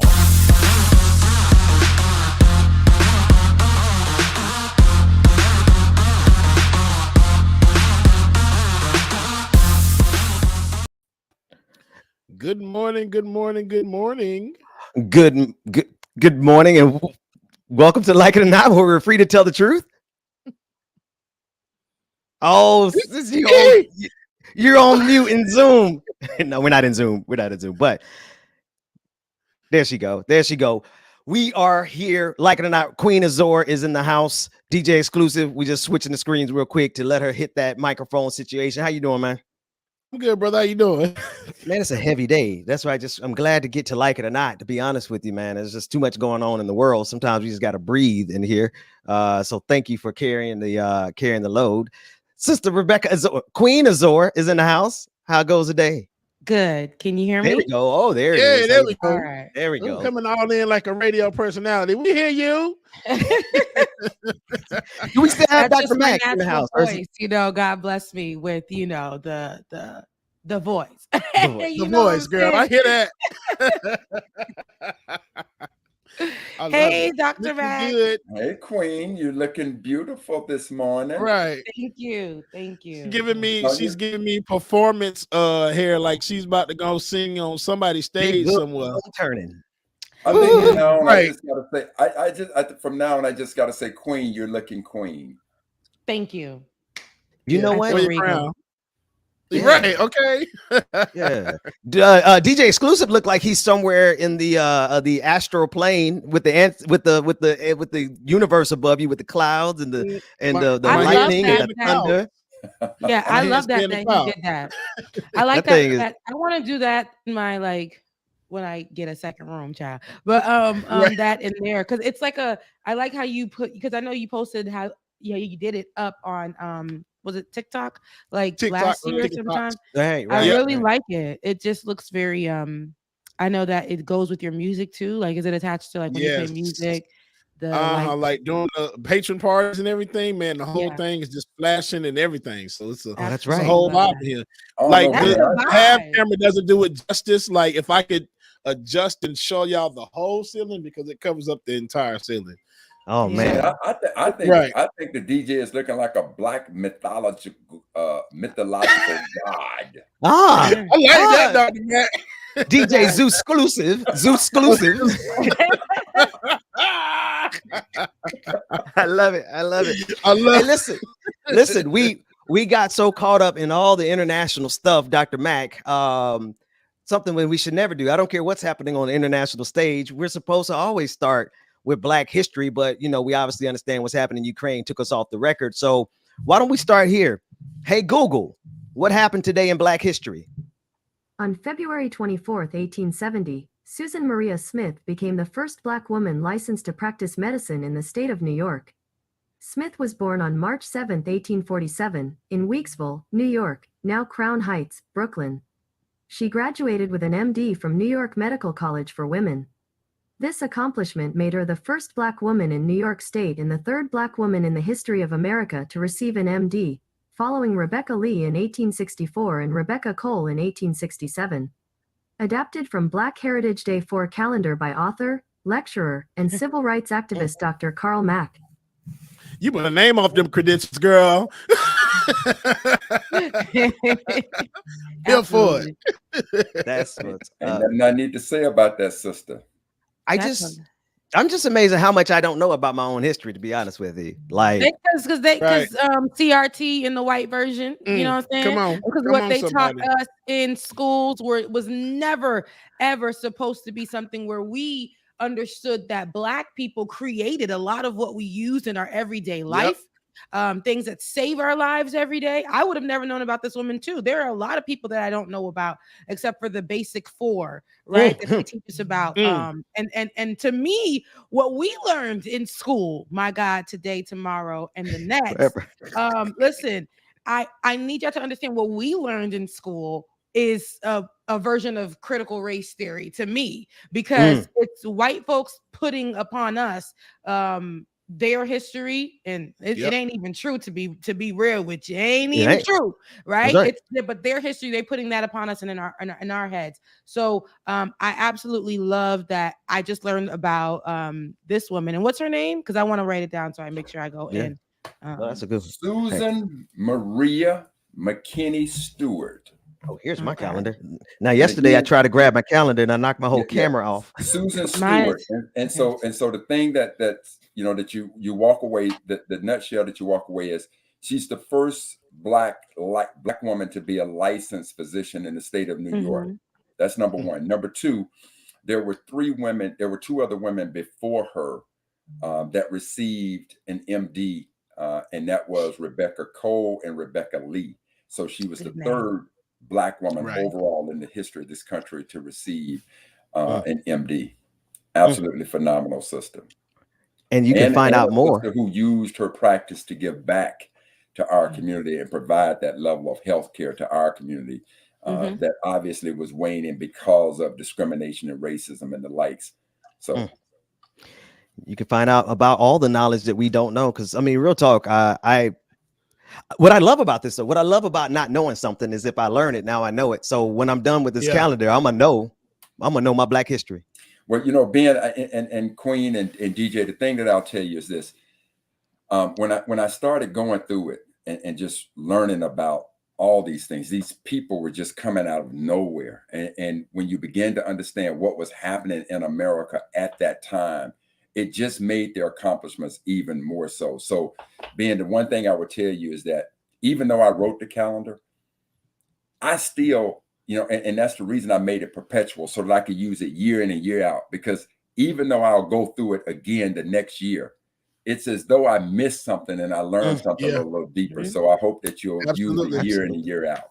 So absolutely, yes, absolutely. And shout out to you, Dr. Mack, for that, because I sent you all copies of BHD as well. So yes, mine is sitting on my coffee table in my living room. Mine So is right next shout out to to you, my Dr. bed. Mack. Yeah, mine is on the but I would tell you location this, next to the bed. and Queen, I would tell you this: when I did BHD 1, it was like your first love, and I didn't think that I could ever learn something about my Blackness and feel that way ever again. Because when I did this calendar, I didn't have the feeling I had for the first one. But I'm gonna tell you this, Queen. I'm finishing up the all women's calendar. And if we as Black men ever want to fall to our knees in honor of the courage, strength, sacrifice, and all that embodies you all, this Black women's calendar humbled me at a level. It took me to a place of love for my people that I ain't been to in since I first ventured into Black history. And I can't wait to give it to you and let you see a lot of the pages. As a matter of fact, if you would like, in the upcoming month, because March is Women's History Month, I'd like to send you the entire month of March. And then when you feel that you want to throw one of your sisters up on the page, as you feel, you'll be able to do that for the month of March. Queen. That's awesome. Absolutely. Oh, I can't wait. But you got to get a Hey Google, because Alexa tripping. No. I can read it myself from what you're sending me. Because the all women's calendar has not been seen by anybody. So Queen, exclusive. You will have it exclusive. You are exclusive to it, Queen. So thank you. You be the voice yourself.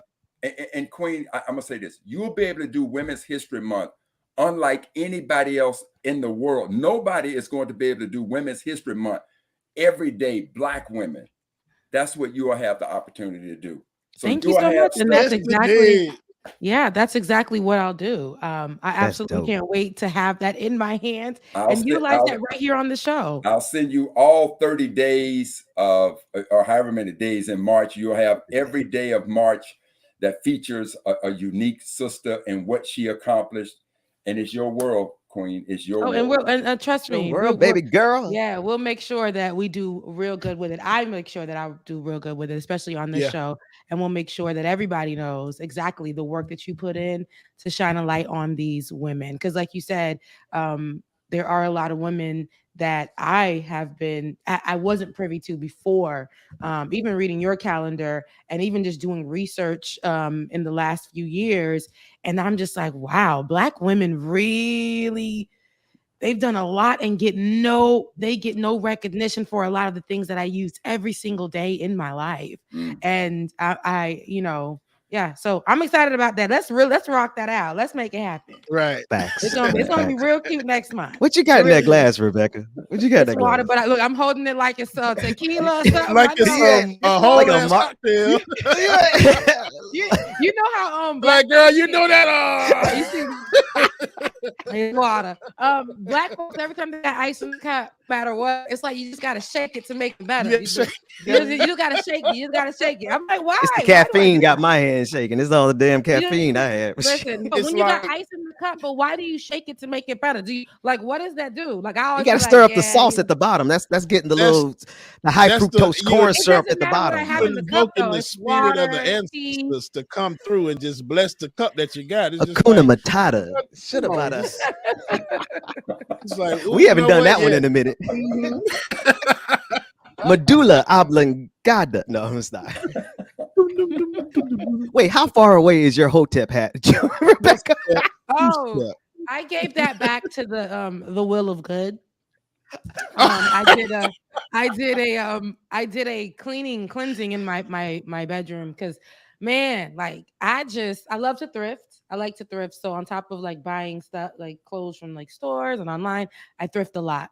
And that's where I got my Hotep hat. But I said somebody really could be good with this hat.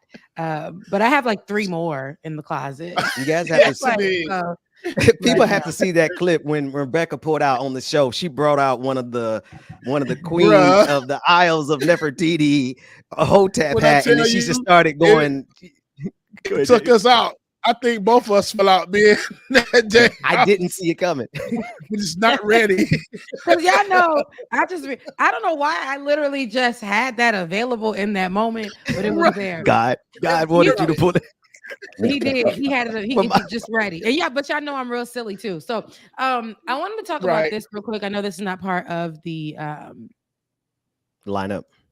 Yeah. Just sorry. Yes, I just sir. needed to read what David put in there to make sure that it wasn't something that whatever. But yesterday, it's like about the 11 points of Rick Scotty. But he put something about being woke, right?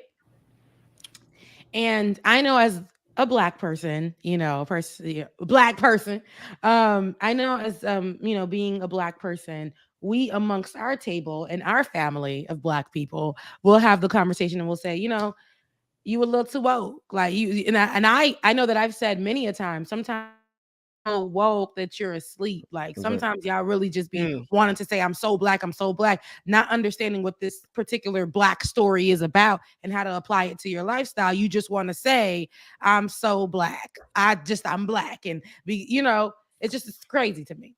But when white folks get in the conversation and start using the word woke and say,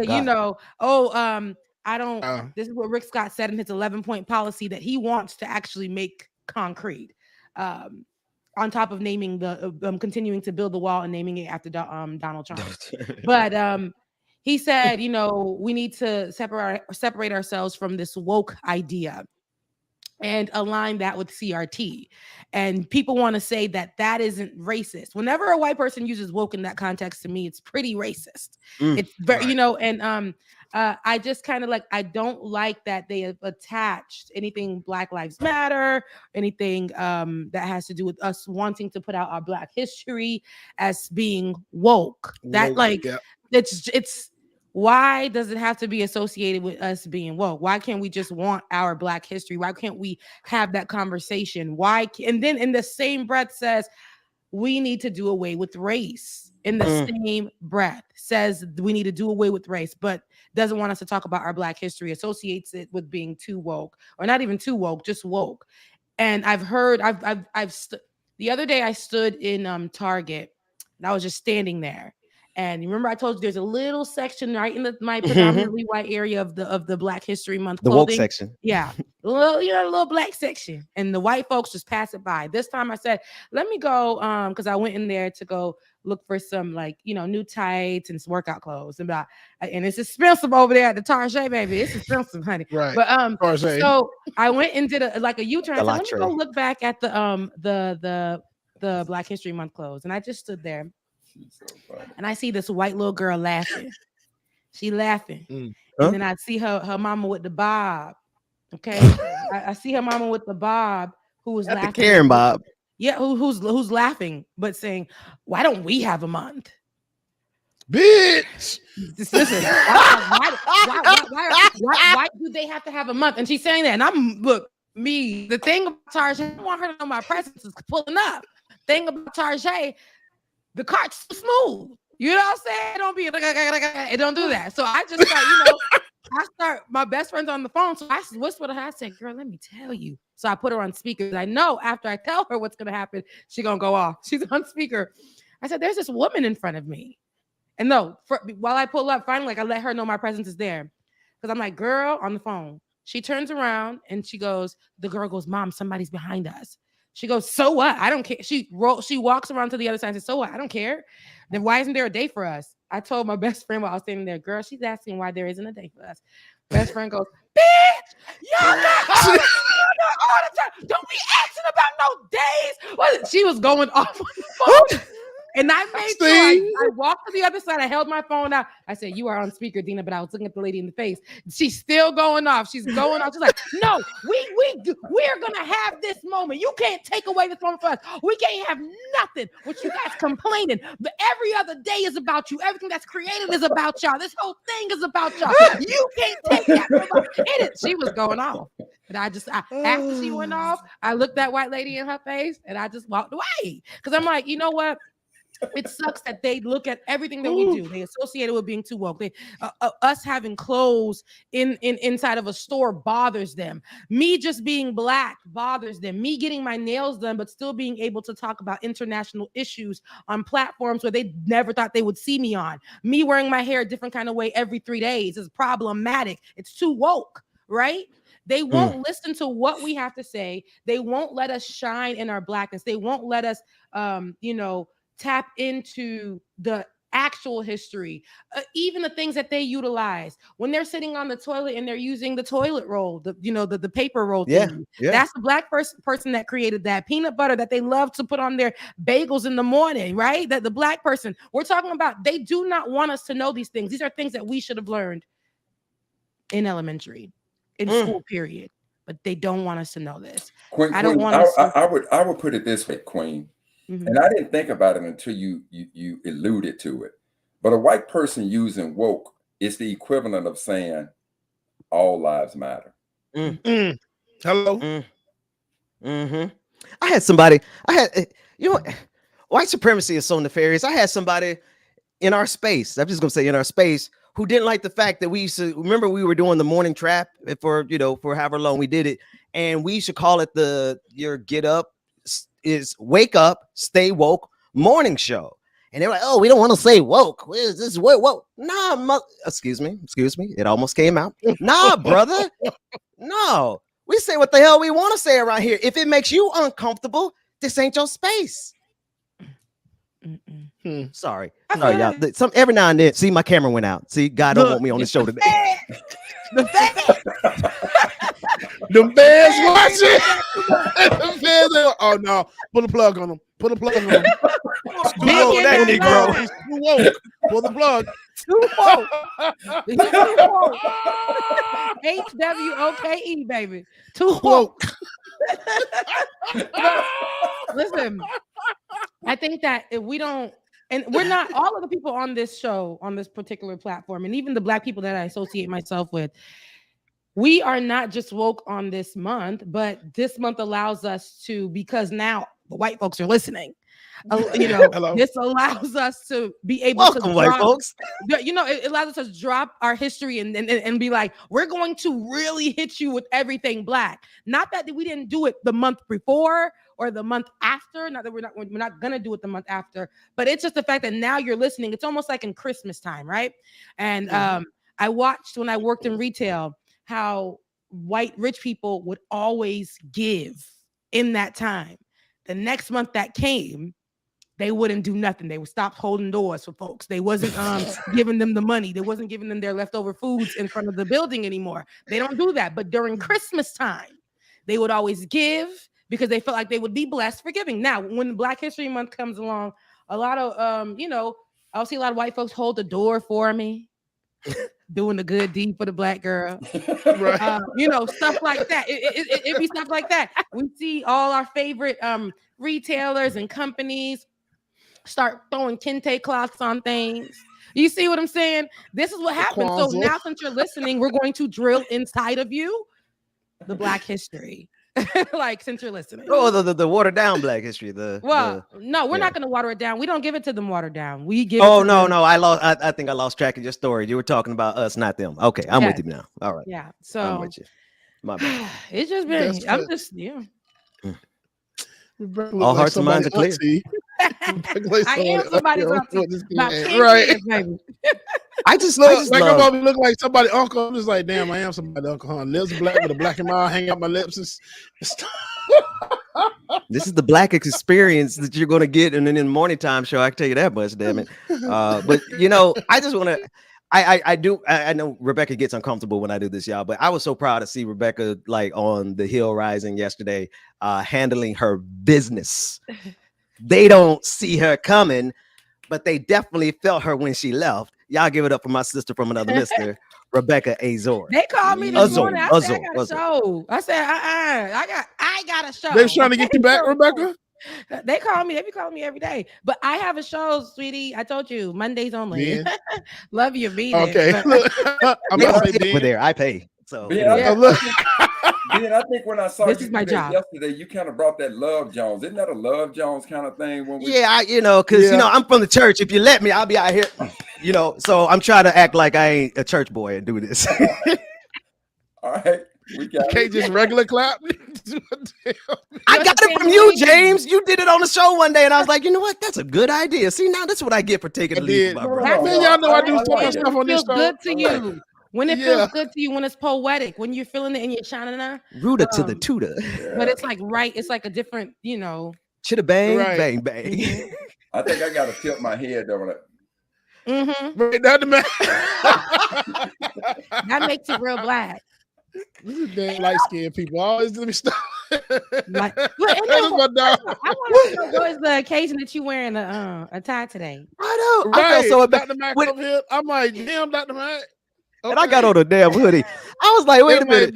Like, what the hell? I had on a shirt and tie. I had on a suit and tie yesterday and Grace jogging pants. And then I come on this morning and Brother Mac got on a tie. And I'm like, well, damn, now I look like I don't know what I'm doing here. I look like the unprofessional. That's because I saw you with the tie on yesterday. And I thought to myself, maybe if I put a tie on, it may restrain me from telling somebody when a situation occurs, the next time that mystical, magical, it calmed me down a little bit. So, No, well, you're right. You're right. What we wear kind of does lean towards how am I feeling that morning. So, Rebecca.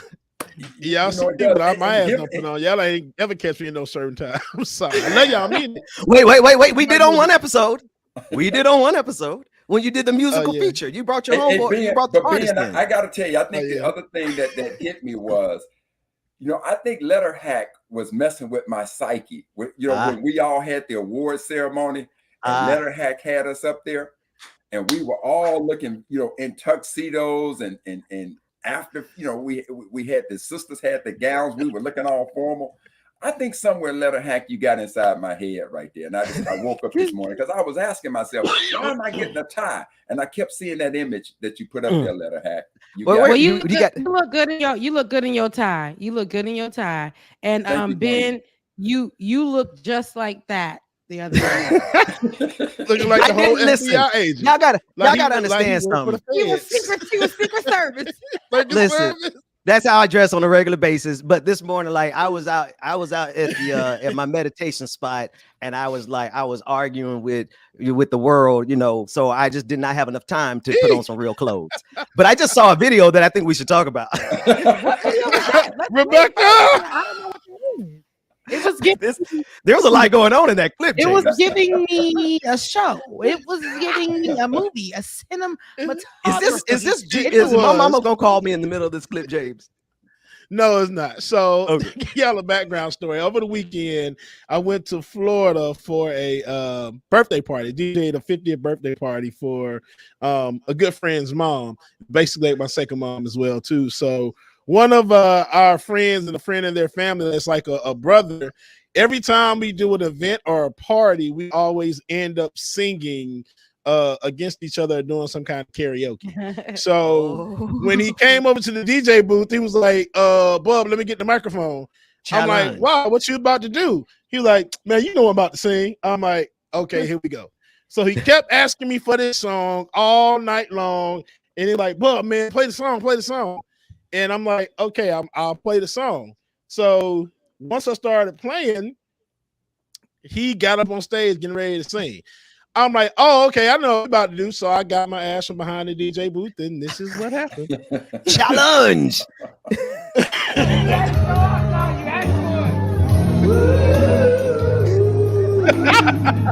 Not his shoes being tight.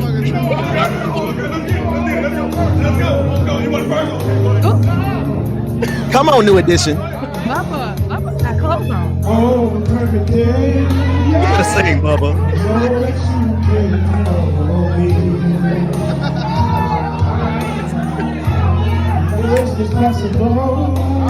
Oh, he's singing for real. Yes, he is. Not the good knee. Not the good knee.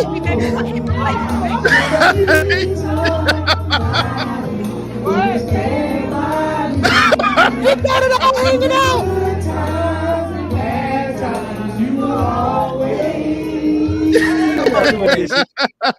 Oh man, where's the rest of it? I was waiting for the bridge. Yeah, man, it was a short clip. I was just like, okay. There it is, Dr. Matt. That's why you do that. We pull back the love, Joe Steve. Man, Right. May I have the confidence to wear my belly out like that at the beach one day? That's some confidence. I love my it. belly out in the streets like that one day. I need that. Hey, look, be ready, body out. when I went to Jamaica, I had no choice. So it was like you got to take all your clothes off in one beach. So I had no choice. So yeah. Oh, was it like a nude beach? I refuse to answer the question on the grounds that it might incriminate me. But yeah, no. But praise the Lord. Yes, yes, it was like a nudist resort, basically. Yeah, yeah. I think I would do a nudist resort nowadays. I'm here for it. I don't want to see There was a lot everybody going on. hanging. Like You gotta be we gotta get to the after party to finish that conversation because you gotta be prepared to go to the. You can't just pull up. See everybody swinging and hanging on the beach, baby. I just Well, don't. you gotta and make included. Look. And when I tell y'all, it was a senior citizens convention. Oh my Jesus! No. I all white people means we're going to the after party. The boobs be looking like eggplants. I can't liver spots and low hangers. That's all you see. Liver spots and low hangers. No.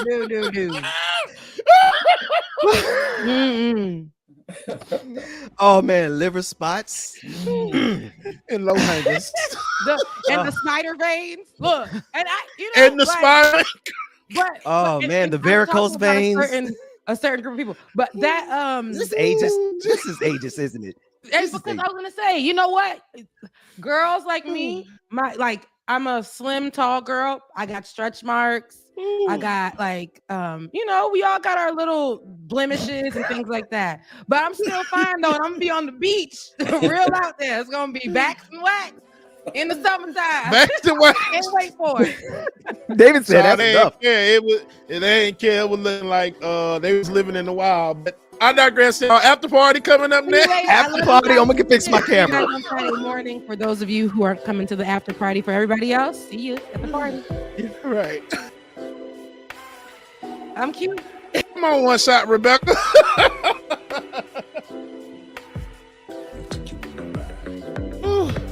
All right, y'all. After party is starting up next, man. We thank y'all so much for joining us this morning. We hope that y'all enjoyed the show like we did. Make sure that y'all stay tuned. After party is coming up next. If you're not at the after party, we will see y'all in the morning. Your affirmation for the day is, coffee. Your affirmation for the day is, I can accept the lesson that my pain is trying to teach me. Okay, you better say that. I can accept the lesson that my pain is trying to teach me. Y'all can be great, man. Love y'all. Mean it. We will see y'all in the morning if we don't see you at the after party. Deuces. Can't stop, won't stop. Can't stop, won't stop. Can't stop, won't stop. Can't stop.